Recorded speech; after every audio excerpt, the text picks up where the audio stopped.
வணக்கம். இன்னைக்கு உங்களுக்காக கதை சொல்ல வந்திருப்பது வியல் உங்கள் சகி. இன்னைக்கு நம்ம பார்க்க போற கதையின் பெயர் அம்மாவின் மறுபக்கம். கதைக்குள்ள போலாமா?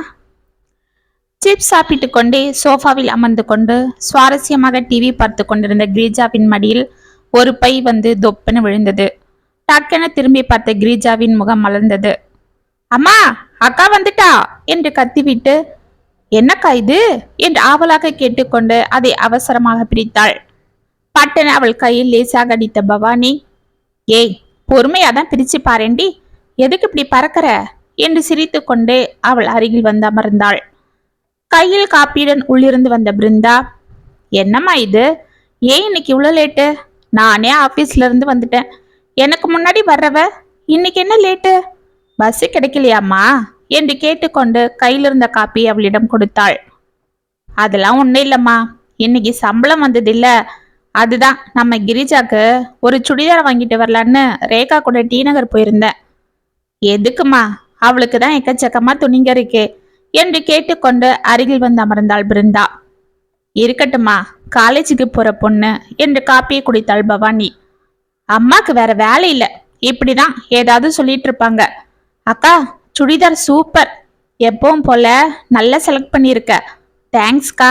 நானும் இந்த வருஷம் படிப்பை முடிச்சதும் வேலைக்கு போய் உனக்கு விதமா எடுத்து கொடுக்குறான் பாரு என்று கூறிக்கொண்டு அதை போட்டு பார்க்க உள்ளே ஓடினாள். அவளை சிரித்து கொண்டே பார்த்த பவானியை பார்த்து பெருமூச்சு விட்டாள் பிருந்தா. என்னம்மா, எதுக்கு இன்னைக்கு டல்லா இருக்கீங்க என்று கேட்டுக்கொண்டு டீப்பாய் மேல் காலி கப்பை வைத்தாள் பவானி. ஒன்னும் இல்லம்மா, இன்னைக்கு ஆபீஸ்ல இருந்து வரும்போது வழியில நம்ம சங்கீதாவை பார்த்தேன். யாரு? வாயாடி சித்தியவா? ஏய், பெரியவங்களை அப்படிலாம் சொல்லக்கூடாது. நீயும் அந்த கழுத கூட சேர்ந்து இப்படி பேச ஆரம்பிச்சிட்டியா என்று தனது மூத்த மகளை செல்லமாக முறைத்தாள் பிருந்தா. அதெல்லாம் ஒண்ணு இல்லம்மா, அவங்கள நம்ம கிரி அப்படித்தானே சொல்லுவா, அதுக்காக சொன்னேன். சரி, சித்தி எப்படி இருக்காங்க? என்ன சொன்னாங்கம்மா? அவளுக்கு என்ன, நல்லாதான் இருக்காம்மா. ஆனா என்று தலையை குனிந்து கொண்டாள். என்னம்மா, எதுக்கு அமைதியாயிட்டீங்க? சித்தி என்ன சொன்னாங்க என்று தனது தாயை உற்று பார்த்தாள். அக்கா, அத நான் சொல்றேன் என்று புது சுடிதாரை போட்டுக்கொண்டு வெளியே வந்தாள் கிரிஜா. அவளை ஆச்சரியமாக பார்த்த பவானி, கிரி, சுடிதார் நல்லா இருக்கு என்று சிரித்தாள். தேங்க்ஸ்கா என்று தனது அக்காவின் அருகில் வந்து தொப்பென அமர்ந்தாள் கிரி. சரி, சித்தி என்ன சொன்னாங்களா? ஏன் அம்மா டல்லா இருக்காங்க? அது ஒன்றும் புது பிரச்சனை இல்லை, பழசுதான். என்னடி? அதுதான்க்கா, உன் மூத்த பொண்ணுக்கு எப்ப கல்யாணம் பண்ண போற, நல்லா கை நிறைய சம்பாதிக்கிறான்னு சின்னவ கல்யாணம் வரைக்கும் அப்படியே வீட்டுல வச்சுக்கலான்னு ஐடியா பண்றியான்னு கேட்டாங்களாம். அதுக்கு இந்த அம்மாவும் பேசாம வந்திருக்காங்க. நானா இருந்தா அங்கே நாக்க பிடிங்கிக்கிற மாதிரி கேட்டிருப்பேன் என்று தனது தாயை முறைத்தாள் கிரி. என்னடி கேட்டிருப்ப என்று பிருந்தா கோபத்தோடு அவளை பார்க்க, என்ன கேட்டிருப்பனா? எங்க அப்பா நாங்க சின்ன பசங்களா இருக்கும்போது ஹார்ட் அட்டாக் வந்து இறந்துட்டாரு. அப்ப என்னையும் எங்க அக்காவையும் கையில வச்சுக்கிட்டு எங்க அம்மா தனியா நின்னு எங்களை வளர்த்து படிக்க வச்சு ஆளாக்குனாங்களே, அப்பெல்லாம் நீங்க யாராவது கிட்ட வந்தீங்களா? இப்ப என்ன புதுசா எங்க மேல அக்கறை? அப்படி கஷ்டப்பட்டு பார்த்து பார்த்து வளர்த்த எங்க அம்மாக்கு எங்களுக்கு எப்ப கல்யாணம் பண்ணணும்னு தெரியாதா? நீங்க என்ன நாட்டாமன்னு கேட்டிருப்பேன். இப்ப கூட ஒண்ணும் இல்லக்கா, அம்மா மட்டும் என்னை தடுக்காம இருந்தா இப்பவே போய் நான் யாருன்றத அவங்களுக்கு காட்டிட்டு வந்துடுவேன். இந்த பயந்தாங்கொழி அம்மா தான் எதுக்கு வீண் வம்பு, பெரியவங்களை மதிக்கணும், யாரையும் பக்கச்சிக்க கூடாது, அது இதுன்னு வழக்கம் போல ஆரம்பிக்கிறாங்க. ஏய் கிரி, அம்மாக்கு தெரியாதா எதை பேசணும் பேசக்கூடாதுன்னு? நீ பேசாம இரு. நாம சின்ன பொண்ணுங்க, நாம ஏதாவது ஏடா கூடமா பேச போக அப்புறம் எல்லாத்துக்கும் அம்மா தான் காரணம்னு அவங்கள தப்பா பேசுவாங்க என்றாள் பவானி. அப்படி சொல்லு பவானி, இது அந்த மரமடைக்கு எங்க உரைக்குது என்றாள் பிருந்தா. போதும் அக்கா, நீயும் அம்மா போலவே கோழையா இரு, எனக்கு என்ன, எப்படின்னா போங்க என்று எழுந்து உள்ளே சென்றாள். அவ கிடக்கறா. அம்மாடி, இங்க பாரு, நேத்து கூட அந்த தரகரு ஆபீஸ் கிட்ட வந்திருந்தாரு. நீ மட்டும் சரின்னு சொன்னா நான் உடனே பொண்ணு பார்க்க வர சொல்லிடுவேன். நல்ல இடம் வந்திருக்கு, வீட்டுக்கு ஒரே பையன், சொந்த வீடு, காரு, சொத்துன்னு நல்ல வசதி. நாமளா தேடினாலும் இப்படி ஒரு இடம் அமையாது. ஊர்ல இருக்கிறவங்களும் அவங்கள நல்லபடியா சொல்றாங்களா. நீ என்னம்மா சொல்ற என்று கேட்டுக்கொண்டு பரிதபமாக தனது மகளை பார்த்தாள் பிருந்தா. அம்மா, எல்லாம் சரிதான். ஆனா அவங்க சொல்ற அந்த கண்டிஷன் தான் எனக்கு சரிப்படல. அந்த சிக்கல் மட்டும் இல்லைன்னா சொல்லுங்க, நான் இப்பவே ஓகே சொல்லிடுறேன் என்று தனது தாயை பார்த்தாள் பவானி. அந்த வேலைக்கு போறத பத்தி தானே சொல்ற? அது என்னம்மா பெரிய சிக்கல்? பையன் வீட்டுல அவ்வளோ வசதி இருக்கும்போது நீ எதுக்கு அலையணும்னு அவங்க நினைக்கிறாங்க. இது உன் நல்லதுக்கு தானேம்மா. எதுமா நல்லது? ஒரு பொண்ணுக்கு அவ வேலைதான் பாதுகாப்பே.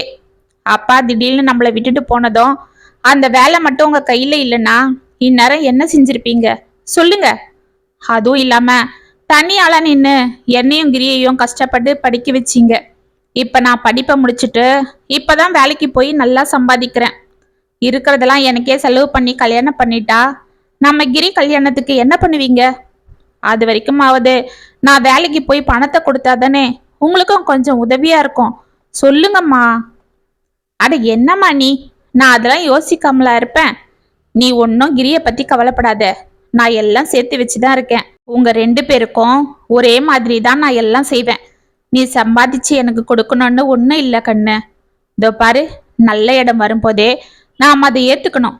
இல்ல அப்புறம் இந்த மாதிரி இடம் கிடைக்காது பாத்துக்க. அப்புறம் உங்க சித்தி மாதிரி ஆளுங்க எதனா பேசிட்டு தான் இருப்பாங்க. இத நமக்கு தேவையா கண்ணு என்று தனது மகளை உற்று பார்த்தாள். சற்று நேரம் யோசித்த பவானி, சரிம்மா, உங்க இஷ்டம், எதனா செய்யுங்க என்று உள்ளே சென்றாள். பிருந்தாவின் முகத்தில் உற்சாகம் பொங்கியது. தனது செல்போனை எடுத்துக்கொண்டு தரகரிடம் பேச ஆரம்பித்தாள். அந்த ஞாயிற்றுக்கிழமையே பெண் பார்க்கும் படலம் நடந்தேறியது. ராஜேஷ் திருச்சி தாசில்தார் ஆபீஸில் நல்ல பணியில் இருந்தான். அவனது தந்தை ராமநாதன் பேங்கில் மேனேஜராக பணியில் இருந்தார். தாய் கோமதிக்கும் தந்தை ராமநாதனுக்கும் ராஜேஷ் செல்ல மகனாக இருந்தான். கோமதி தனது மகனை கைக்குள் வைத்து வளர்த்து வந்தாள். ஊரில் நிலப்புலன்கள் என்று ஏராளமாக இருக்க வருமானம் கொழித்து கொண்டிருந்தது. தனது சொந்த பந்தத்திலேயே முறைப்பெண்கள் இருக்க கோமதிக்கு அதில் விருப்பமில்லை. பவானியை ராஜேஷிற்கு பிடித்துவிட பவானிக்கும் அவனை பிடித்து விட்டது என்பது அவள் பார்வையிலேயே தெரிந்தது. அப்புறம் என்ன, பொண்ணு மாப்பிள்ள 2 பேருக்கும் மனசுக்கு பிடிச்சு போச்சுன்னு முகத்தை பார்த்தாலே தெரியுது. இனி பெரியவங்க பேசி முடிவு பண்ணிட்டா கையோட தட்டை மாத்திட்டு நாளை குறிச்சிடலாம் என்றார் தரகர். நாங்க பேச என்ன இருக்கு, எல்லாம் நான் ஏற்கனவே சொன்னதுதான். அதுக்கு சம்மதம்னா தட்டை மாத்திக்கலாம், ஏன்னா எங்களுக்கும் வேலை இருக்கு என்றாள் கோமதி திட்டவட்டமாக. பிருந்தா ஒன்றும் புரியாமல் தரகரை பார்க்க, என்னம்மா அப்படி பாக்குறீங்க? அவங்க ஒன்றும் பெருசா சொல்லி இல்ல. அவங்களுக்கு ஒரே பையன், கவர்மெண்ட் உத்தியோகத்துல இருக்காரு. சொத்து பத்துன்னு ஏகத்துக்கும் இருக்கு. ராமநாதன் ஐயாவும் பேங்க்ல மேனேஜரா இருக்காரு. அதனால அவங்களுக்கு பொண்ணை கொடுக்க நான் இன்னும் ஒரே போட்டி. நான் தான் நம்ம பவானி அங்க போனா அவ வாழ்க்கையும் நல்லா இருக்குமே, இத்தனை வருஷம் கஷ்டப்பட்ட உங்களுக்கும் பொண்ணு நல்ல இடத்துல வாழறா என்ற தைரியம் இருக்குமேன்னு தோணுச்சு. அதுதான் இந்த இடத்த விடக்கூடாதுன்னு வம்படியா விடாம இங்க பேசி முடிச்சிட்டேன். அது சரி தரகரே, நேரா விஷயத்துக்கு வாங்க. ஏன் இப்படி பூசி மொழுகிறீங்க? அப்ப நான் சொன்ன விஷயத்த அவங்க கிட்ட நீங்க சொல்லவே இல்லையா என்றாள் கோமதி. அதுக்கு என்ன, இப்ப சொல்லிட்டா போச்சு. அவங்க என்ன மறுக்கவா போறாங்க? அவங்களும் ஒரு நல்ல கௌரவமான உத்தியோகத்துல இருக்கிறவங்க தானே என்று தரகர் பிருந்தாவின் பக்கம் திரும்பி, பிருந்தாம்மா, ஒன்னும் இல்ல, பொண்ணுக்கு ஒரு 40 சவரன் நகையும் கல்யாண செலவுக்கு ரொக்கமா ஒரு 2 லட்சமும் கொடுக்க சொல்றாங்க. மத்தபடி சீர்வரிசை அது இதெல்லாம் அவங்க ஒன்னும் பெருசா எதிர்பார்க்கல. அதெல்லாம் உங்க இஷ்டம்தான் என்றார். தரகரே, என்ன சொல்றீங்க? நான் 20 சவரன் தானே உங்ககிட்ட சொன்னது.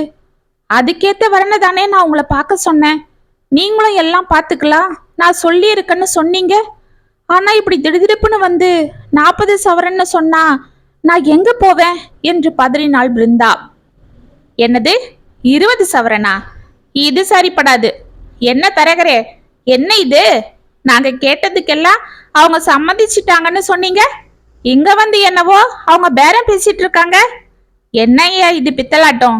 ஆரம்பமே இப்படி இருந்தா எப்படி? என் பையன் இருக்கிற இருப்புக்கு சொந்தத்திலேயே நீ நானும் போட்டி போட்டுக்கிட்டு இருக்காங்க. 100 சவரன் போடுறோம், 200 சவரன் போடுறோன்னு. ஆனா நீ சொன்னியன்றதுக்காக நான் 40 சவரனுக்கு ஒத்துக்கிட்டேன். அது கூட பொண்ணு பார்க்க லட்சணமா இருக்கா, நல்லா படிச்சிருக்காளேன்னு. ஆனா இப்ப அதுக்கும் இப்படி இழுத்தா இதுக்கு மேல குறைக்க முடியாது. ஏய், எல்லாரும் புறப்படுங்க என்று எழுந்து கொண்டாள் கோமதி. அம்மா, கொஞ்சம் நில்லுங்க, எல்லாம் பேசிக்கலாம் என்றார் தரகர்.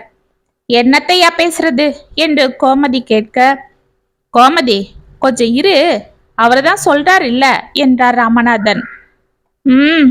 என்னத்த பேச போறாங்க என்று முகத்தை திருப்பிக் கொண்டு அமர்ந்தாள். நல்லதுமா, கொஞ்சம் இருங்க, தோ வந்துடுறேன் என்று அவளை சமாதானம் செய்து அமர வைத்து விட்டு, பிருந்தாமா கொஞ்சம் உள்ள வாங்க என்று அவளை உள்ளே அழைத்து சென்றார் தரகர். பவானி அமைதியாக உள்ளே செல்ல கிரிஜாவும் அவள் பின்னால் சென்றாள். அம்மா, இதோ பாருங்க, இடம் நல்ல இடம். ஒரு 20 சவரனுக்காக இந்த இடத்தை விட்டுடாதீங்க. அப்புறம் எப்படி கஷ்டப்பட்டு தேடினாலும் இப்படி ஒரு இடம் திரும்ப அமையாது என்றார் தரகர் பரபரப்பாக. அதுக்கு இல்ல தரகரே என்று பிருந்தா தயங்க, அம்மா ஏன் இப்படி தயங்குறீங்க? ஐயா, இதோ பாருங்க, எங்களால 40 சவரன்லாம் போட முடியாது. எங்க கிட்ட இருக்கிறதே மொத்தம் 40 சவரன் தான். அதுல 20 எனக்கு, என் தங்கைக்கு 20 சவரன் எங்க அம்மா சேர்த்து வச்சிருக்காங்க. இதுல எனக்கே மொத்தமும் போட்டுட்டா அப்புறம் என் தங்கைக்கு என்ன பண்ணுவாங்க? அதெல்லாம் முடியாது. அம்மா, பேசாம அவங்கள கிளம்ப சொல்லுங்க, எனக்கு இது சரின்னு படல என்றாள் பவானி. பிருந்தா அமைதியாக ஏதோ யோசனையோடு இருக்க, அம்மாடி நீ பேசாம இருமா என்ற தரகர். பிருந்தாமா, அவ சின்ன பொண்ணு, அவளுக்கு என்ன தெரியும்? இப்ப என்ன, சின்ன பொண்ணுக்கு தானே பாக்குறீங்க, அவளுக்கு என்ன அவசரம்? அவ இன்னும் படிச்சு முடிக்கவே 1 வருஷம் இருக்கு. அப்புறம் அவளும் வேலைக்கு போக போறா. அப்புறம் என்ன கவலை, அதுக்குள்ள எல்லாம் சேர்த்துடலாம் என்றார். ஆமாக்கா, நீ எனக்காக பார்க்காத, நான் பாத்துக்கிறேன். நான் கண்டிப்பா வேலைக்கு போய் அப்புறம் தான் கல்யாணம் பண்ணிக்க போறேன். அதுவும் இல்லாம என்று ஏதோ கூற வாயெடுத்தவள், சரி அதெல்லாம் இப்ப எதுக்கு, நான் பாத்துக்கிறேன், நீ பேசாம ஒத்துக்க. அம்மா, அக்காக்கு அந்த மாப்பிள்ளைய ரொம்ப பிடிச்சிருக்குன்னு நினைக்கிறேன். அதுவும் இல்லாம மொத பொண்ணு பார்த்துட்டு இப்படி வேண்டான்னு அவங்க போயிட்டா எல்லாரும் ஏதாவது தப்பா பேசுவாங்க. அதை உக்காந்துருக்காங்களே உங்க தங்கச்சி, அவங்களே போதும் ஏதாவது பேசிட்டே இருப்பாங்க என்றாள் கிரிஜா. கரெக்ட், உங்க சின்ன பொண்ணு நல்ல புத்திசாலி என்றார் தரகர்.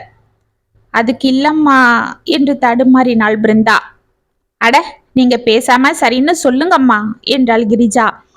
தனது பெண்ணிற்கு அமைய போகும் நல்ல வாழ்க்கையை மனதில் எண்ணிக்கொண்டு தைரியமாக தலையாட்டினாள் பிருந்தா. திருமணம் முடிந்து தனது புகுந்த வீட்டிற்கு புறப்பட்டாள் பவானி. அவளை கண்ணீரோடு வழி அனுப்பினர் பிருந்தாவும் கிரிஜாவும். இதோ பாரு கண்ணு, நீ புத்திசாலி, அதுவும் ரொம்ப பொறுமைசாலியும் கூட. உனக்கு நான் அதிகமா சொல்ல வேண்டியதில்லை. ஆனாலும் புகுந்த வீட்டுக்கு வாழ போற பொண்ணுக்கு நான் சொல்ல வேண்டியதை சொல்லித்தான் ஆகணும். மாப்பிள்ளை வீட்டுக்கு ஒரே பையன்றதால அவங்க அம்மா கைக்குள்ள வளர்ந்த பையன்னு நினைக்கிறேன். அதனால போன உடனே எதுவும் அவங்கள எதிர்த்து பட்டுன்னு பேசிடாத. அவர்கிட்ட தனியா பேசணும், வெளியில போகணும்னு எதுவும் சொல்லாத. எதுவா இருந்தாலும் உங்க மாமியார் எதிர்க்கவே பேசு. வெளியில போகும்போது ஒரு வார்த்தை அவங்களையும் கூப்பிட்டு. ஏன்னா வந்த உடனே பையனை என்கிட்ட இருந்து பிரிச்சுட்டான்னு அவங்களுக்கு நினப்பு வந்துடக்கூடாது. அவங்க பெரிய இடம், பார்த்து நீதான் பக்குவமா நடந்துக்கணும் என்றாள். அம்மா, அதெல்லாம் அக்கா பார்த்துப்பா, ஒரேடியா அவளை பயம் காட்டாதீங்க என்றாள் கிரிஜா. அம்மா, பயப்படாதீங்கம்மா, உங்களுக்கு எந்த கெட்ட பேரும் என்னால கட்டாயம் வராது. உங்களை எந்த இடத்துலையும் நான் தலகுனி விட மாட்டேன் என்றாள் பவானி கண்கள் கலங்க. அவளை வாரி அணைத்து உச்சி முகந்தாள் பிருந்தா. என்ன பவானி, நேரமாகுது, சீக்கிரம், அம்மாவும் அப்பாவும் போன் போட்டுட்டே இருக்காங்க என்றான் ராஜேஷ் காரை ஸ்டார்ட் செய்து கொண்டு. தோ வந்துட்டங்க என்றாள் பவானி. சரிம்மா, கிளம்பு, மாப்பிள்ளை கூப்பிடா இருப்பாரு என்று கண்களை துடைத்து கொண்டு அவளை வெளியே அழைத்து வந்தாள் பிருந்தா.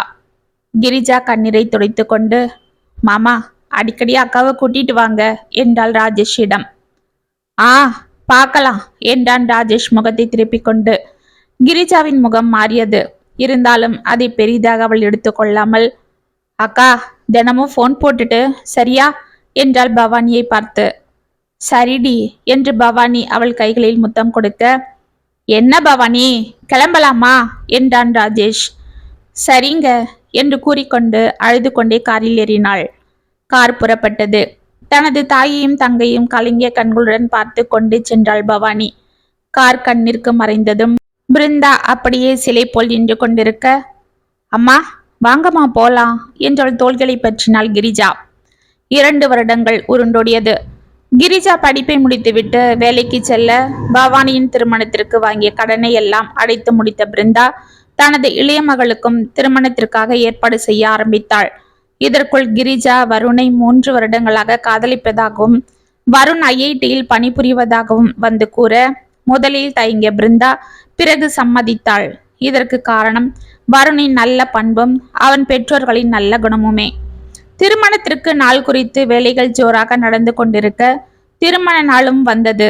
சொந்த பந்தங்கள் அனைவரும் வீட்டில் கூடிவிட தனது மூத்த மகளை மட்டும் இன்னும் காணாமல் தவித்து கொண்டிருந்தாள் பிருந்தா. ஒரு வழியாக முதல் நாள் காலை பவானி வந்திறங்க அவளை பார்த்து பிருந்தா வாரி அணைத்தாள். கிரிஜாவிற்கு சந்தோஷம் பிடிபடவில்லை.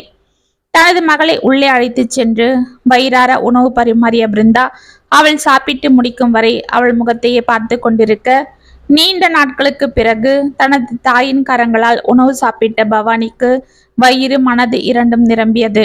அவளை அழைத்து கொண்டு மாடிக்கு சென்றாள் பிருந்தா. திருமணத்திற்கு வாங்கி வைத்திருந்த புடவை நகைகளை எல்லாம் தனது பெண்ணிற்கு காட்டி மகிழ்ந்து கொண்டிருந்தாள். கிரிஜாவும் வந்திருந்த சொந்த பந்தங்களிடமிருந்து ஒருவாறு தப்பித்து கொண்டு அங்கு வந்துவிட மூவரும் சற்று நேரம் கதைகள் பேசி கொண்டிருந்தனர். அம்மாடி, என்னம்மா இது? கல்யாணம் ஆகி போன பொண்ணு இந்த 2 வருஷத்துல 2 வாட்டி தான் வந்து எட்டி பார்த்துட்டு போனேன். அதுக்கப்புறம் வர்றதே இல்லை. நாங்க அங்க வர்றேன்னாலும் வேண்டாம்மா, நானும் அவரும் அங்க போறோம் இங்க போறோன்னு சொல்லிடுற. இப்ப தங்கச்சிக்கு கல்யாணம் வச்சிருக்கோம். என்னவோ 3வது ஆளு போல கல்யாணத்துக்கு நாள் வந்து இறங்குறியம்மா. அப்ப கூட மாப்பிள்ளைய காணோம் என்று புலம்பி தள்ளினாள் பிருந்தா. அதுதானேக்கா, பொண்ணு பாக்குறப்பவே உனக்கு போன் போட்டேன். எப்படியாவது வரேன்னு சொன்னேன். ஆனா வரவே இல்லை. கேட்டதுக்கு ஏதோ சாக்கு சொல்லிட்ட. அப்பவே அம்மா எவ்வளவு சங்கடப்பட்டாங்க தெரியுமா என்றாள் கிரிஜா. ஏய், என்ன இது? அதெல்லாம் ஒன்னும் இல்லை. அங்க வேலை சரியா இருக்கு, வேற ஒன்னும் இல்லை. அதுதான் இப்ப வந்துட்டேன்ல, அப்புறம் என்ன? ஆமா, பையன் நல்லா ஜம்முன்னு இருக்காரே. ஏண்டி, 3 வருஷமா லவ் பண்ணிட்டு இருக்கீங்க, என்கிட்ட ஒரு வார்த்தை சொன்னியா நீ திருடி என்று தனது தங்கை இடித்தாள் பவானி. அதெல்லாம் எப்ப சொல்லணுமோ அப்பதான் சொல்லுவாங்க என்று கிரிஜா வெட்கத்தோடு சிரிக்க, பரவாயில்லடி, பிடிச்சாலும் பிடிச்ச நல்ல குதிரை கொம்பதான் பிடிச்சிருக்க. கல்யாணத்துக்கு அவங்களே உனக்கு எல்லா நகையும் போடுறாங்களாமே, அம்மா சொன்னாங்க என்று சிரித்தாள் பவானி. ஆமாம்மா, நீங்க எதுவும் செய்ய வேண்டாம்.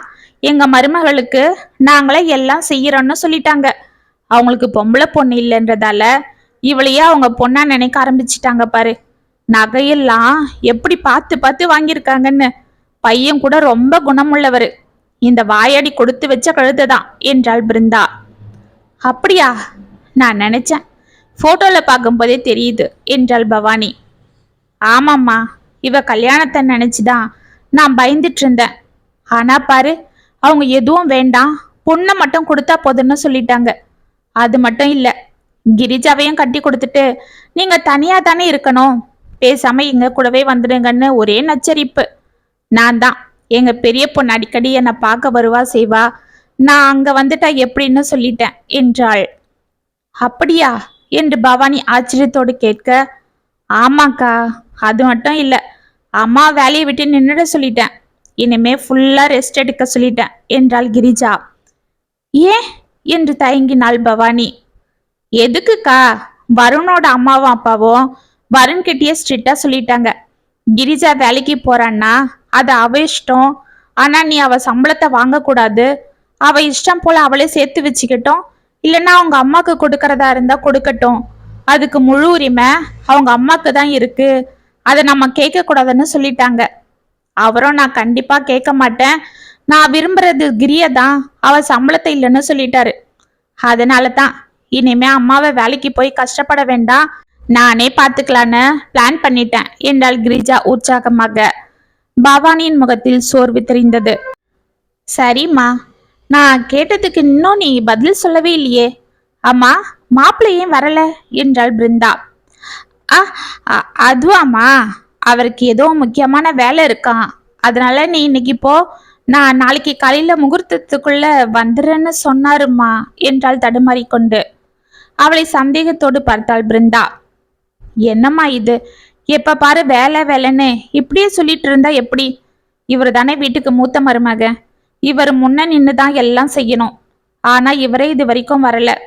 கேக்குறவங்களுக்கெல்லாம் நான் என்ன பதில் சொல்றது என்று கவலையோடு கூறும் தனது தாயின் கைகளை பிடித்து கொண்ட பவானி, அம்மா அதனால என்னம்மா, அதுதான் நான் வந்திருக்கேன்ல. சரி, என்ன வேலை இருக்கு சொல்லுங்க, முதல்ல அதை பார்ப்போம். நீ பேசாம இரு. வராதவ வந்திருக்க, அதுவும் என்னவோ ஆளை அழைச்சிருக்க. எதனா கேட்டா ஒன்னும் சரியா சொல்றதும் இல்ல. இந்த அழகுல வந்த கையோட வேலை பார்க்கறாளாம். அதெல்லாம் நான் பாத்துக்கிறேன். நீ கொஞ்ச நேரம் படுத்து ரெஸ்ட் எடு.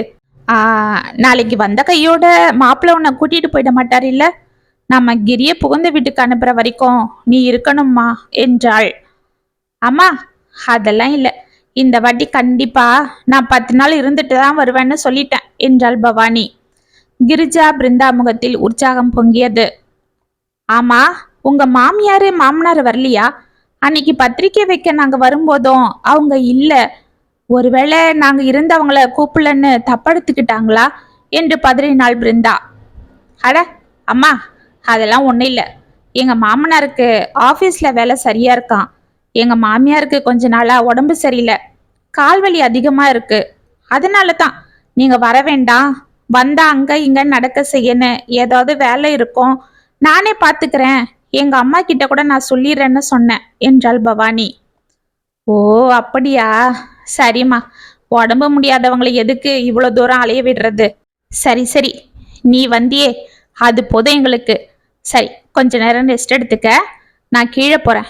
சாயங்காலம் மண்டபத்துக்கு போகணும் இல்ல, எல்லாம் ரெடி பண்ணணும். நீ படுத்துக்கடா கண்ணு என்று கூறிவிட்டு பிருந்தா கீழே சென்றாள். இதற்குள் கிரிஜாவின் போன் ஒலிக்க, சரிக்கா, அவரு தான் கூப்பிடுறாரு, நான் பேசிட்டு வரேன், நீ படுத்துக்கோ என்று கூறிவிட்டு கிரிஜாவும் கீழே சென்றாள். பவானி அமைதியாக கட்டிலில் படுத்தாள். அன்று மாலை அனைவரும் மண்டபத்திற்கு செல்ல பவானி தனது தாயுடன் சேர்ந்து கொண்டு அனைத்து வேலைகளும் பார்த்து கொண்டிருந்தாள். மறுநாள் காலை முகூர்த்த வேலைக்கு சரியாக வந்திறங்கினான் ராஜேஷ்.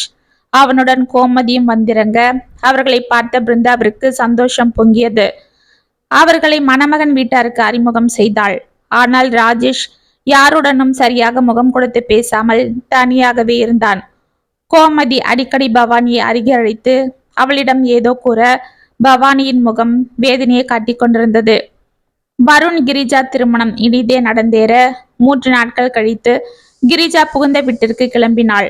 அவளை வழி அனுப்பிவிட்டு பிருந்தாவுடன் சேர்ந்து கொண்டு வீட்டில் அனைத்தும் சீர் செய்து முடித்த பவானி தனது தாயுடன் சேர்ந்து கொண்டு மதியம் சாப்பாட்டிற்கு அனைத்தும் செய்து கொண்டிருக்க அவளிடம் ஏதோ கூறிவிட்டு கோமதியும் ராஜேஷும் காரில் வெளியே சென்றனர்.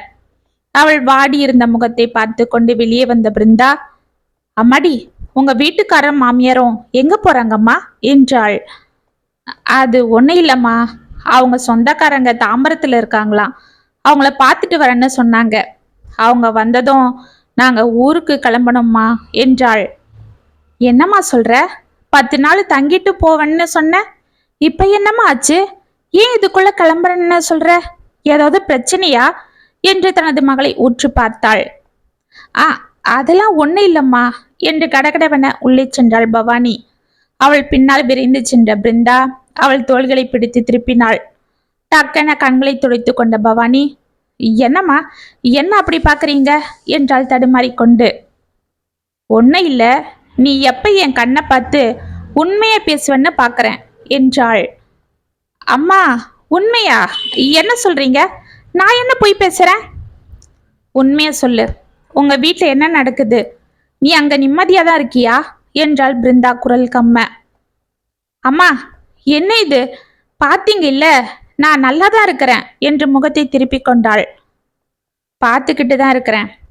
கூட பிறந்தவ கல்யாணத்துக்கு நீ முதல் நாள் வந்து இறங்குறதும், எதையோ பறிக்கொடுத்தவ போல உன் முகம் வாடி இருக்கிறதும், உடம்பு மெலிஞ்சி இருக்கிறதும், உடம்பு முடியாம வராமாட்டாங்கன்னு நீ சொன்ன உன் மாமியாரு மகனோட முகூர்த்த நேரத்துக்கு வந்து இறங்குனதும், வந்ததுல இருந்து உன்னை அவங்க ஏதோ கூப்பிட்டு கூப்பிட்டு மிரட்ட நீ மெல்லவும் முடியாம முழுங்கவும் முடியாம அவஸ்தைப்படுறதும் பார்த்துக்கிட்டு தான் இருக்கிறேன் என்றாள். அம்மா, அதெல்லாம் ஒண்ணும் இல்ல. அவங்க என்கிட்ட போதும்மா. இதோ பாரு, உங்க அப்பா போனதுல இருந்து நீயும் கிரிஜாவும் தான் என் உலகம்னு நான் வாழ்ந்துட்டு இருக்கிறேன். நீங்க 2 பேரும் என் 2 கண்ணு போல. அதுல ஒண்ணு இப்ப கலங்கி நிக்கிறத பாத்துக்கிட்டு இந்த தாய் மனசு தாங்காது. அம்மா, அதெல்லாம் ஒண்ணு இல்ல என்று அவள் கைகளை பிடித்து கொண்டு கதறினாள் பவானி. இதோ பாரு, தாய் அறியாத சூழ் இல்ல, தயவு செஞ்சு சொல்லு, இல்லனா எனக்கு நிம்மதியே இருக்காது என்று அவள் தோள்களை பிடித்து உலுக்கினாள் பிருந்தா. ஆமாம்மா, இதுக்காக தான் நான் சொல்லல. நீங்க நிம்மதியா இருக்கணும். சின்ன வயசுல இருந்து எங்களை கஷ்டப்பட்டு வளர்த்த எங்க அம்மா நிம்மதியா இருக்கணும். தனியால எங்களை வளர்த்து ஆளாக்கின எங்க அம்மாவை நான் எங்கேயும் தலகுனிய வைக்க கூடாது. அதுக்குதான் நான் எல்லாத்தையும் என் மனசுல போட்டு அடக்கிட்டு இருக்கிறேன். தயவு செஞ்சு என்னை எதுவும் கேட்காதீங்க அம்மா என்று தனது தாயை கட்டி கொண்டாள். அவளை நிமிர்த்திய பிருந்தா, இந்த பாரு, நீ இப்படி சொல்றதுதான் எனக்கு பயமா இருக்கு. எதுவா இருந்தாலும் நீ சொல்லிட்டா நான் தாங்கிப்பேன். ஆனா அதை நீ மறைச்சாதான் அது என்னால தாங்க முடியாது. என் மேல சத்தியம். தயவு செஞ்சு அங்க என்ன நடக்குது சொல்லுமா என்று பதறினாள் பிருந்தா. அம்மா, சத்தியெல்லாம் வேண்டாம், நான் சொல்லிடுறேன், நீங்க என் உயிர் என்று அழுது கொண்டே கூற ஆரம்பித்தாள் பவானி. அம்மா, நான் அங்க போனதுல இருந்து சந்தோஷமாவே இல்லை. அவங்க பெரிய வீட்டுல இருக்கிறவங்க தான், ஆனா அவங்க மனசு ரொம்ப சின்னதுமா. என்னம்மா சொல்ற? ஆமாம்மா, அவங்க வீட்டுக்கு என்ன மருமகளா அவங்க கூட்டிட்டு போகல, சம்பளம் இல்லாத வேலைக்காரியா தான் கூட்டிட்டு போனாங்க. அங்க நிக்க கூடாது, இங்க நிக்க கூடாது, யார்கிட்டயும் பேசக்கூடாது, வெளியில எங்கேயும் தனியா போக கூடாது, போன்ல யார் கூடவும் பேசக்கூடாதுன்னு இப்படி 1000 கண்டிஷன். சரி, ஏதோ அவங்க கட்டுப்பாடான குடும்பம், அப்படிதான் இருப்பாங்க, போக போக எல்லாம் சரியாகிட்டோன்னு நானும் பேசாம இருந்தேன். ஆனா போக போக அவங்க டார்ச்சர் தாங்க முடியல. அவ்வளோ பெரிய வீட்டுக்கு ஒரு வேலைக்காரங்களை கூட வச்சுக்க மாட்டாங்க என் மாமியார். நான் போகிறதுக்கு முன்னாடி 4 வேலைக்காரங்க இருந்தாங்களாம். ஆனா நான் போனதும் இவ தான் வந்துட்டாலே, எதுக்கு அவங்களுக்கு தண்டத்துக்கு சம்பளம்னு நிறுத்திட்டாங்க. அந்த வீட்டை பெருக்கி தினமும் சுத்தம் பண்றதுக்கே எனக்கு போதும் போதும்னு ஆகிடும். அதுக்கப்புறம் டிஃபனு சாப்பாடு எல்லாம் நானே தான் செய்யணும். எங்க மாமியாரு எதுவும் கூட மாட உதவி கூட செய்ய மாட்டாங்க.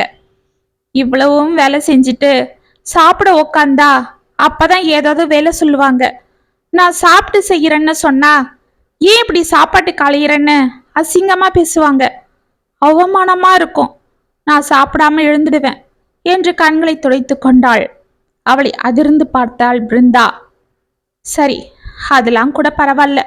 ஒரு 4 கிழமைன்னா கோவிலுக்கு கூட போக விட மாட்டாங்க. அப்படி எங்கேயாவது போகிறேன்னா அன்னைக்கு அவ்வளவுதான். என் அந்த பேச்சு பேசுவார் எங்க மாமனாரு. ஏ, இதெல்லாம் உங்க வீட்டுக்காரரு கேட்க மாட்டாரா? இல்லம்மா, அவருக்கு நான் ஒரு பொருட்டே இல்லை. ராத்திரியில மட்டும்தான் அவருக்கு என் மேல பாசம் ஆசை எல்லாம் வரும். காலையில விடிஞ்சதும் அவர் அம்மா புள்ளதான். அவங்க அம்மா அப்பா என்னை எது சொன்னாலும் காதுல கூட போட்டுக்காம போயிட்டே இருப்பாரு. இந்த மனவேதனை உடம்பு வேதனை எல்லாத்தையும் தாங்கிக்கிட்டு நான் அமைதியா தான் போயிட்டு இருந்தேன். ஏம்மா, எதுக்கு? எல்லாம் உங்களுக்காக தான். சின்னதா எங்கேயாவது யாராவது சண்டை போட்டாலே நீங்க எதுக்கு வம்புன்னு போற ஆளு. நீங்க ஒருத்தரையும் எதிர்த்து பேசியோ கோவப்பட்டோ நான் பார்த்தது இல்ல.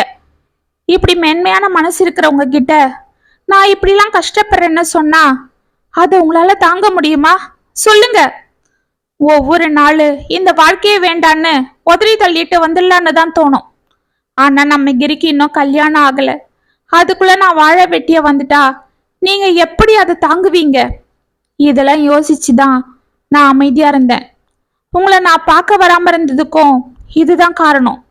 என்னைக்காவது ஒரு நாள் இவங்க மாறுவாங்கன்னு பேசாம இருந்தேன். ஆனா இப்படிலாம் நான் பொறுத்துக்கிட்டு போயும் ஒரு பிரயோஜனமும் இப்ப இல்ல என்று அழுதாள். என்னம்மா சொல்ற? என்ன ஆச்சு? நம்ம கிரிக்கு கல்யாணம் நிச்சயமானதும் பையன் வீட்லயே அவளுக்கு நகையை போட்டு கட்டிக்கிறாங்கன்னு அன்னைக்கு நீங்க போன்ல சொன்னதை அவங்க கேட்டுட்டு, அப்படின்னா அவளுக்காக உங்க அம்மா சேர்த்து வச்ச நகை இருக்கும் இல்ல, அதை உனக்கு கொடுக்க சொல்லு. நீ போட்டுக்கிட்டு வந்த 40 பவுன் நகைய எங்க சொந்தக்காரங்கெல்லாம் பார்த்துட்டு என் முகத்துல காரி துப்புறாங்க, வெளியில தலை காட்ட முடியலன்னு சொன்னாரு எங்க மாமனாரு. நான் கேட்க முடியாதுன்னு சொன்னதுக்கு எங்க வீட்டுக்காரு எங்க அப்பாவை எதிர்த்து பேசுறியான்னு என்ன அடிக்க ஆரம்பிச்சிட்டாரு. அதனால தான் நீங்க அன்னைக்கு பத்திரிக்கை வைக்க வரும்போது கூட எங்க மாமியார மாமனாரும் வீட்டுல இல்ல. நான் சொன்ன நகைய நீ வாங்கிட்டு வரலன்னா உங்க அம்மாவை நாங்க அசிங்கப்படுத்துவோம், உன்னையே நிம்மதியா வாழ விட மாட்டேன்னு சொன்னாங்க. கல்யாணத்துக்கு போய் வரும்போது நகைய போட்டுக்கிட்டு தான் வரணும்னாங்க. அதனால தான் என்னை முதல்லயே அனுப்புனாங்க. நீங்க எதனா பேசி அவங்க புள்ளைய சமாதானப்படுத்திட போறீங்கன்னு கல்யாணத்துக்கு வரமாட்டேன்னு சொல்லிட்டு இருந்த எங்க மாமியாரு திடீர்னு அவங்க புள்ளையோட வந்துட்டாங்க. இப்ப கூட உங்க அம்மா கிட்ட நகைய வாங்கி வைன்னு சொல்லிட்டு தான் போயிட்டு இருக்காங்க. நான் இப்ப என்ன பண்றதுன்னு ஒன்னும் புரியலம்மா என்று கதறினாள். வாசலில் கார் வந்து நிற்கும் சத்தம் கேட்டது. கோமதியும் ராஜேஷும் இறங்கி வந்தனர். பவானி கண்களை துடைத்து கொண்டு எழுந்து சென்று தனது தாயின் அருகில் நின்று கொண்டாள். பிருந்தா அமைதியாக அவர்களை பார்த்து வாங்க என்று அழைத்தாள். வர்றதெல்லாம் இருக்கட்டும், நான் சொன்னதை இந்நேரம் உங்க பொண்ணு சொல்லியிருப்பாளே, என்ன முடிவு பண்ணிருக்கீங்க என்றாள் கோமதி சோஃபாவில் அமர்ந்து கொண்டு. ராஜேஷ் பவானியை முறைத்து கொண்டே வந்து தனது தாயின் அருகில் அமர்ந்தான். கொஞ்சம் இருங்க என்று கடகடவென உள்ளே சென்றாள் பிருந்தா. பவானிக்கு ஒன்றும் புரியவில்லை. அம்மா எங்க போறாங்க? ஒருவேளை கல்யாண செலவு போக மீதி பணம் இருக்குதுன்னு சொன்னாங்களே, அந்த பணத்தை ஏதாவது கொண்டு வந்து கொடுக்க போறாங்களா? கடவுளே, இந்த வயசான காலத்துல அவங்களுக்குன்னு எதுவும் இல்லாம எல்லாத்தையும் நானே வாங்கிட்டு போயிட்டா அவங்களுக்குன்னு ஒண்ணுமே இருக்காதே. என்னதான் கிரிஜா வீட்டுல அவங்க அம்மாவை பார்த்துக்கிட்டாலும் எல்லாத்துக்கும் அம்மா அவங்களை எதிர்பார்க்க முடியுமா? எனக்கு ஏன் இந்த தர்ம சங்கடம்? இப்படியே அம்மாவை கஷ்டப்படுத்தி நான் அந்த கொடுமையான வாழ்க்கைய வாழ்ந்துதான் ஆகணுமா? ஆனாலும் நான் இங்க வந்துட்டாலும் அதை எங்க அம்மாவால தாங்க முடியாது. அதுக்கு தானே நான் எல்லாத்தையும் பொறுத்துக்கிட்டு போறேன். மென்மையான உள்ள இருக்கிற எங்க அம்மா இதெல்லாம் எப்படி தாங்குவாங்க என்று மனதிற்குள் கதறி கொண்டிருந்தவள் பிருந்தாவை பார்த்து அதிர்ந்து நின்றாள். பிருந்தா அமைதியாக வெளியே வந்து கையில் இருந்த பெட்டியை ஹாலில் வைத்தாள். அதை பார்த்து கோமதியும் ராஜேஷும் அதிர்ந்து எழுந்தனர். என்ன சம்மந்தி அம்மா, என்ன இது? இது என் பையனை நானும் கொண்டு வந்த பெட்டியாச்சே, இதையும் கொண்டு வந்து வெளியில வைக்கிறீங்க என்றாள் கோமதி. புரியல? உங்களை வெளியில போங்கன்னு நான் சொல்லாம நீங்களே புரிஞ்சுப்பீங்கன்னு நினைச்சேன் என்றாள் கம்பீரமாக. அனைவரும் அதிர்ந்தனர். என்னது இது? அம்மாவா? அம்மாவா இப்படி பேசுறாங்க? யாரையும் எதுக்கும் எதிர்த்து பேசாம எல்லாத்துக்கும் விட்டு கொடுத்து போறேன்னு சொல்லுவாங்க. அப்படிப்பட்ட அம்மாவா இன்னைக்கு எங்க மாமியாரை பார்த்து இப்படி பேசுறாங்க என்று அதிர்ந்தாள் பவானி. சமந்தி, என்ன பேசுறீங்க? உங்க பொண்ணோட வாழ்க்கைய நினைச்சு பாருங்க, இது ஒன்னும் விளையாட்டு இல்ல என்றாள் கோமதி. தெரியும், அதனால தான் சொல்றேன், நீங்க வெளியில போகலாம். ஓ, எங்களை வெளியில அனுப்பிட்டு உங்க பொண்ண வாழ வெட்டிய வச்சுக்கிட்டு இருக்க போறீங்களா? ஊர் உலகம் என்ன சொல்லும்? அவ்வளோ தைரியம் இருக்கா உங்களுக்கு என்று மேலும் கோமதி ஏதோ கூறிக்கொண்டு போக, போதும் நிறுத்துடி என்றாள் பிருந்தா கம்பீரமாக. ராஜேஷும் கோமதியும் அதிர்ந்து அவளை பார்த்தனர். பவானி முகத்தில் புன்னகை அரும்பியது. ஒரு ஆம்பளை துணை இல்லாம என் 2 பொண்ணுங்களை வளர்க்க தைரியம் இருந்த எனக்கு இதுக்கு மேலையா என் பொண்ணை பத்துக்க தைரியம் இருக்காது? வெளியில போடி என்றாள். கோமதியும் ராஜேஷும் பெட்டி எடுத்துக்கொண்டு விரென கிளம்பினர். அம்மா என்று தனது தாயை அணைத்து கொண்டாள் பவானி. அம்மாடி, உன்னை நான் பொறுமையா பொண்ணுதான் சொல்லி வளர்த்தேன். ஆனா அந்த ராட்சசி கிட்ட பொறுத்து பொண்ணு சொல்லல. அவங்க இப்படிலாம் கொடுமைப்படுத்துறாங்கன்னு நீ அப்பவே ஒரு வார்த்தை சொல்லியிருந்தா அப்பவே அந்த வாழ்க்கையை உதறி தள்ளிட்டு வர சொல்லியிருப்பேன். அம்மா, நீங்க இவ்வளவு தைரியசாலியா? பவானி, தைரியன்றது நாம எல்லாரையும் எடுத்தறிஞ்சு பேசுறதோ மிரட்டி உருட்டி வீண் வம்புக்கு போறதோ இல்ல. நமக்கு ஒரு பிரச்சனை வரும்போது அதை துணிஞ்சு ஃபேஸ் பண்றது, அதை சமாளிக்கிறது. காலுக்கு செட் ஆகாத செருப்ப கழட்டி போடுன்னு சொல்லுவாங்க. இப்படி கொஞ்ச நேரம் போட்டுட்டு நடக்கிற செருப்பையே அப்படி சொல்லும் போது வாழ்க்கை பூரா ஒன்னா சேர்ந்து நம்ம கூட பயணிக்க போற துணை நமக்கு சரியில்லாத போது அதை கழட்டி விடுறதுல தப்பே இல்லை. உங்க அம்மா சாதுதானே தவிர கோழை இல்லை. நீ இனிமே சுதந்திரமா உன் இஷ்டம் போல இரு, வேலைக்கு போ, அப்புறம் மனசுக்கு ஏத்த போல வாழ்க்கையை அமைச்சிக்க என்றாள். தனது அம்மாவின் மறுபக்கத்தை பார்த்து வியந்த பவானி சந்தோஷத்தில் பூரித்து நின்றாள். இத்துடன் அம்மாவின் மறுபக்கம் கதை முற்றும். உங்களுக்கான எழுதின இந்த கதை உங்களுக்கு பிடிச்சிருந்தா கமெண்ட்ஸ்ல சொல்லுங்க, லைக் பண்ணுங்க, ஷேர் பண்ணுங்க, மறக்காம சப்ஸ்கிரைப் பண்ணிக்கோங்க. மீண்டும் நாளைக்கு வேற ஒரு சுவாரஸ்யமான கதையோட உங்களை சந்திக்கிறேன். அது வரைக்கும் இணைப்பிலே இருங்க. இப்படிக்கு வியல் உங்கள் சகி.